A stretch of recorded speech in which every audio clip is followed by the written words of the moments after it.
नमस्कार मित्रों, भागवत चर्चा में एक बार फिर आप सबका स्वागत है।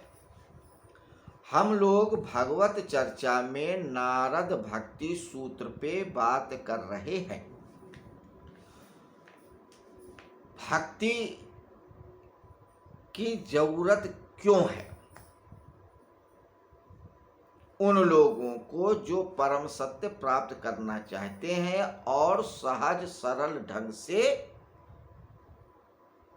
अनुभव करना चाहते हैं उस परम सत्य का, उनके लिए भक्ति बहुत जरूरी है।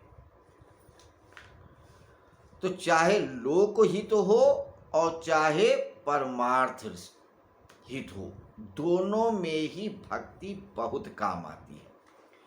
अगर परमार्थ सध गया तो लोक भी सध जाएगा, और लोक सध जाएगा तो परमार्थ सधेगा, इसकी कोई गारंटी नहीं है।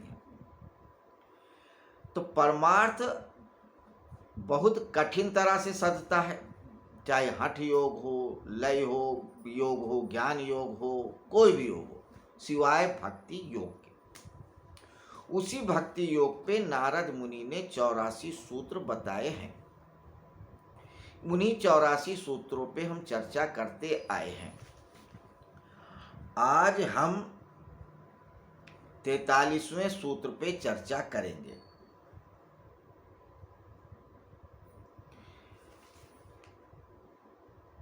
अभी तक हम लोगों ने 42 सूत्रों तक भक्ति की परिभाषा पढ़ी, नारद मुनि के अनुसार और दूसरे ऋषियों के अनुसार क्या परिभाषा होती है, कि गर्गाचार्य ने क्या कहा, सांडिल्य ने क्या कहा, नारद मुनि ने क्या कहा और व्यास जी ने क्या कहा। फिर भक्ति की विशेषताओं और लक्षणों को जाना। उसके बाद भक्ति कैसे साधी जाए, उन साधनों के बारे में जाना। उन साधनों को भी हम लोगों ने 34वें सूत्र से लेके 42वें सूत्र तक चर्चा किया।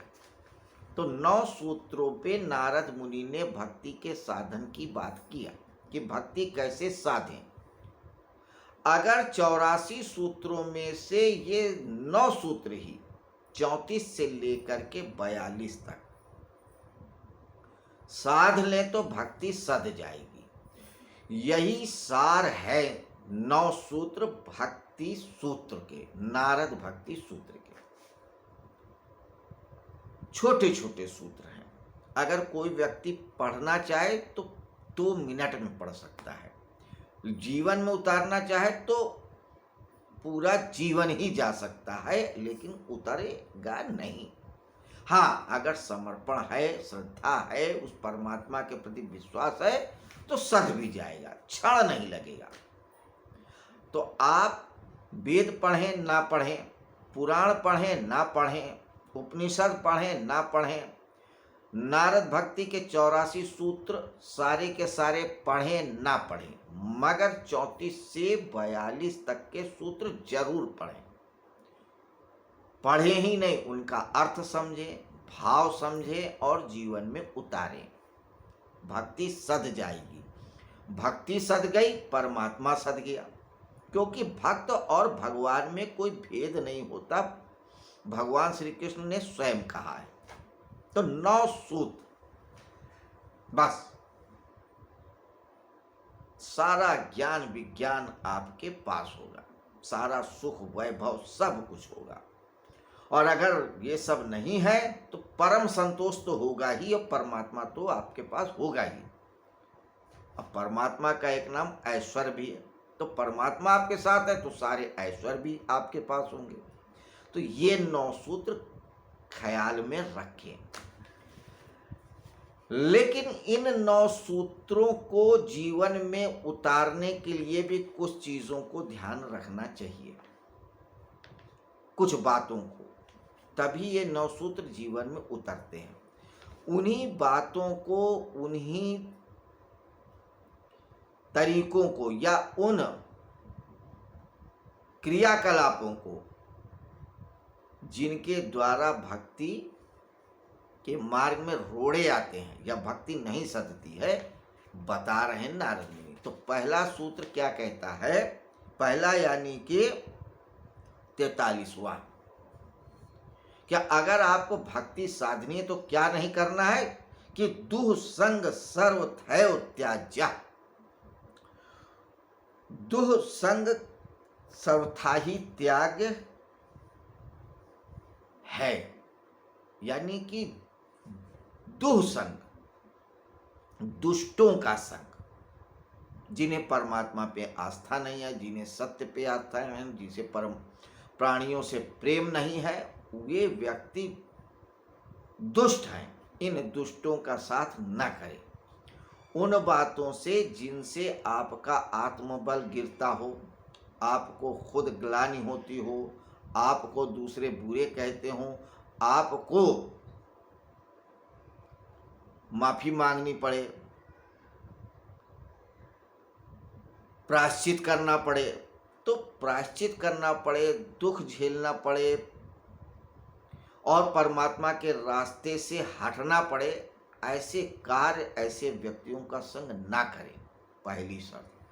अगर आप ये नहीं करते हैं तो ये 9 सूत्र अपने आप सिद्ध होने लगेंगे, सधने लगेंगे।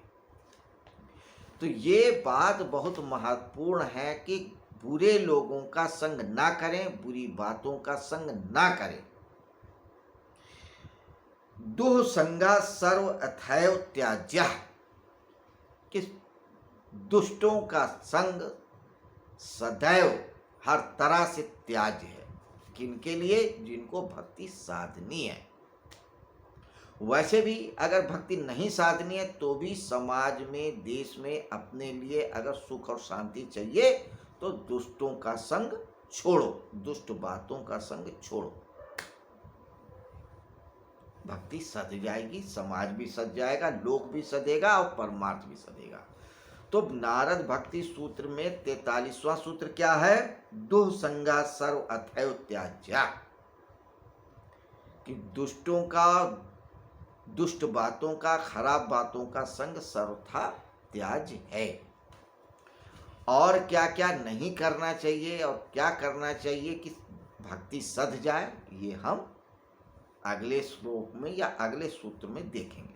श्लोक तो नहीं, ये सूत्र है।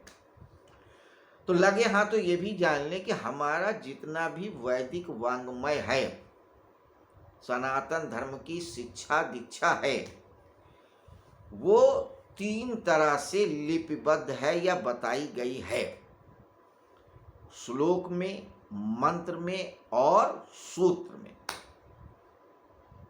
तो नारद ने भक्ति के संदर्भ में सूत्र शैली को अपनाया है।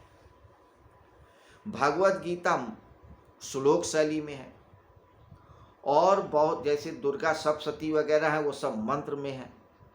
तो मंत्र, सूत्र और श्लोक 3 शैलियों में या 3 प्रकार से हमारे दर्शन, धर्म सबको व्याख्यायित किया गया है। तो सूत्र भी बहुत महत्वपूर्ण तरीका है।